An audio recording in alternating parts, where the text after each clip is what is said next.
Hi hello ಎಲ್ಲರೂ, welcome to my channel. ನಾನು ಇವತ್ತು ಮಾರ್ನಿಂಗಿಂದನೇ ವ್ಲಾಗ್ ಸ್ಟಾರ್ಟ್ ಮಾಡ್ತಾಯಿದ್ದೀನಿ. ಬಿಕಾಸ್ ರಾತ್ರಿ ಎಲ್ಲ ಅಡುಗೆ ಮನೆ ಕ್ಲೀನ್ ಮಾಡಿರೋದ್ರಿಂದ ಸ್ವಲ್ಪ ಅರಿವರೆ ಇಲ್ಲದೆ ಇರೋದ್ರಿಂದ, ಸಿಂಪಲ್ ಚಪಾತಿ ಮಾಡ್ತಾ ಇರೋದ್ರಿಂದ ನಾನು ಬೆಳಗ್ಗೆಯಿಂದ ವ್ಲಾಗ್ ಮಾಡ್ತಾಯಿದ್ದೀನಿ.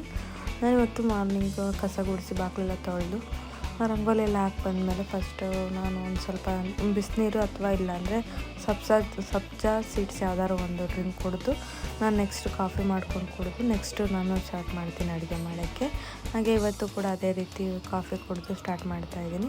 ಹಾಗೆ ಬೆಳಗ್ಗೆ ನಾನು ಟಿಫನ್ಗೆ ಬೀಟ್ರೂಟ್ ಪಲ್ಯ ಚಪಾತಿ ಮಾಡೋಣ ಅಂತ ಅಂದ್ಕೊಂಡಿದ್ದೆ. ಹಾಗೆ ರೆಸಿಪಿ ಕೂಡ ಶೇರ್ ಮಾಡೋಣ ಅದ್ರ ಜೊತೆಲಿ ಅಂತ ಅಂದ್ಕೊಂಡು ನಾನು ರೆಸಿಪಿ ಶೇರ್ ಮಾಡ್ತಾಯಿದ್ದೀನಿ. ಯೂಶ್ವಲಾಗಿ ಎಲ್ಲರೂ ಬೀಟ್ರೂಟ್ ಪಲ್ಯ ಮಾಡ್ತಾರೆ, ಅದರಲ್ಲೇನು ಸ್ಪೆಷಲ್ ಇಲ್ಲ. ಬಟ್ ನಾನು ಯಾವ ಥರ ಮಾಡ್ತೀನಿ, ಯಾರಿಗಾದ್ರೂ ಯೂಸ್ ಆಗುತ್ತೆ ಅಂತೇಳಿ ಶೇರ್ ಮಾಡ್ತಾಯಿದ್ದೀನಿ. ನಾನು ಫಸ್ಟು ಇವತ್ತು ತುರ್ದು ಮಾಡ್ತಾಯಿಲ್ಲ, ಹೆಚ್ಚು ಮಾಡ್ತಾ ಇರೋದ್ರಿಂದ ರೆಸಿಪಿ ಶೇರ್ ಮಾಡ್ತಾಯಿದ್ದೀನಿ ಅಷ್ಟೇ. ಹಾಗೆ ನಾನಿವತ್ತು ಫಸ್ಟು ಒಂದು ಪ್ಯಾನ್ಗೆ ಸ್ವಲ್ಪ ಎಣ್ಣೆ, ಕಡಲೆಬೇಳೆ, ಸಾಸಿವೆ, ಜೀರಿಗೆ ಎಲ್ಲ ಫ್ರೈ ಆದಮೇಲೆ ಸ್ವಲ್ಪ ಈರುಳ್ಳಿ ಹಾಕಿ ಸ್ವಲ್ಪ ಗೋಲ್ಡನ್ ಬ್ರೌನ್ ಆದಮೇಲೆ ಹೆಚ್ಚಿಟ್ಟು ಅಂತ ಎಲ್ಲ ಬೀಟ್ರೂಟ್ ಕೂಡ ಹಾಕ್ತಾಯಿದ್ದೀನಿ.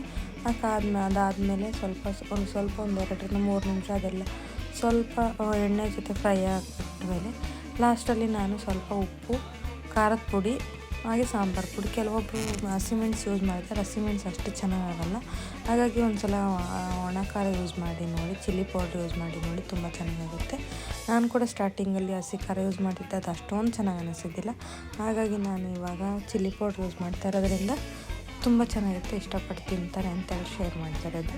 ರುಚಿಗೆ ತಕ್ಕಷ್ಟು ಉಪ್ಪು, ಅಚ್ಚ ಖಾರದ ಪುಡಿ, ನಾನು ಮನೇಲಿ ಮಾಡಿರೋ ಸಾಂಬಾರು ಪುಡಿನೇ ಯೂಸ್ ಮಾಡೋದು, ಹಾಗಾಗಿ ಅದೇ ಸಾಂಬಾರು ಪುಡಿ ಯೂಸ್ ಮಾಡ್ತಾಯಿದ್ದೀನಿ. ಹಾಗೆ ಲಾಸ್ಟಲ್ಲಿ ಇನ್ನೊಂದು ಟಿಪ್ಸ್ ಏನಂದರೆ, ಇದಕ್ಕೆ ಟೊಮೊಟೊ ಬದಲು ಲೆಮನ್ ಹಾಕಿದ್ರೆ ತುಂಬ ಚೆನ್ನಾಗಿರುತ್ತೆ. ಒಂದು ಸಲ ಲೆಮನ್ ಹಾಕಿ ಟ್ರೈ ಮಾಡಿ.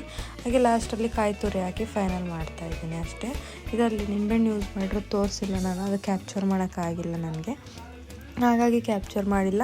ಫೈನಲ್ಲಾಗಿ ಇದಕ್ಕೆ ಸ್ವಲ್ಪ ನೀರು, ಅದು ಬೀಟ್ರೂಟ್ ಎಲ್ಲ ಸ್ವಲ್ಪ ನೆನೆಯೋ ಅಷ್ಟು ನೀರು ಹಾಕಿ, ಜಾಸ್ತಿ ನೀರು ಹಾಕಿಬಿಡ್ರಿ, ಸ್ವಲ್ಪ ತಿಕ್ನೆಸ್ ಇದ್ದರೆ ಚೆನ್ನಾಗಿರುತ್ತೆ. ಸ್ವಲ್ಪ ಫುಲ್ ನೀರು ಹಾಕಿದರೆ ಗ್ರೇವಿ ಚೆನ್ನಾಗಾಗಲ್ಲ.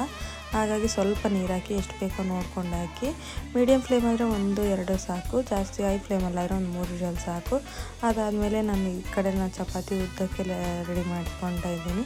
ಇನ್ನೇನು ಪಲ್ಯ ಕೂಡ ರೆಡಿಯಾಗಿದೆ. ಇವತ್ತು ನನ್ನ ಮಗನ ಬಾಕ್ಸಿಗೆ ನಾನು ಸ್ನ್ಯಾಕ್ಸ್ ಅಂತೇಳಿ ಏನು ಸ್ಪೆಷಲ್ ಏನು ಮಾಡ್ತಾಯಿಲ್ಲ. ಹಾಗೆ ಇದರಲ್ಲಿ ಚಪಾತಿ ಪಲ್ಯ, ಒಂದು ಸ್ವಲ್ಪ ಸ್ನ್ಯಾಕ್ಸ್, ಕೇಕ್ ಐಟಮ್ಸ್ ಎಲ್ಲ ಇತ್ತು, ಹಾಗಾಗಿ ಅದನ್ನೇ ಪ್ಯಾಕ್ ಮಾಡೋಣ ಅಂತ ಹೇಳಿ ಪ್ಯಾಕ್ ಮಾಡ್ತಾಯಿದ್ದೀನಿ. ಇದು ನನ್ನ ಮಗನ ಸ್ನ್ಯಾಕ್ಸ್ ಬಾಕ್ಸು ಮತ್ತು ಲಂಚ್ ಬಾಕ್ಸ್ ರೆಡಿ ಆಯಿತು. ನಾನು ಒಂದು ಇಂಡಸ್ ವ್ಯಾಲಿಯಿಂದ ತವಾ ತರಿಸಿದ್ದೆ ಅಂತ ಹೇಳಿದ್ದೆ, ಅದ್ರ ಬಗ್ಗೆ ತುಂಬ ಚೆನ್ನಾಗಿದೆ ತವಾ. ನಾನು ನಿನ್ನೆ ನೈಟು ಲಂಚ್ಗೆ ಡಿನ್ನರ್ಗೆ ಅಂತೇಳಿ ಉಪ್ಪಿಟ್ಟು ಮಾಡಿದ್ದೆ, ಒಂದು ಸ್ವಲ್ಪ ಕೂಡ ಅಂಟಿಲ್ಲ. ಯಾರಿಗಾದ್ರೂ ಬೇಕು ಅಂದರೆ ಮಸ್ಟ್ ಟ್ರೈ ಅಂತ ಹೇಳ್ಬೋದು, ತುಂಬ ಚೆನ್ನಾಗಿದೆ. ಯಾರಾದರೂ ಬೇಕಾದರೆ ತರಿಸ್ಕೋಬೋದು. ಪ್ಲೀಸ್ ನನ್ನ ಫಾಲೋ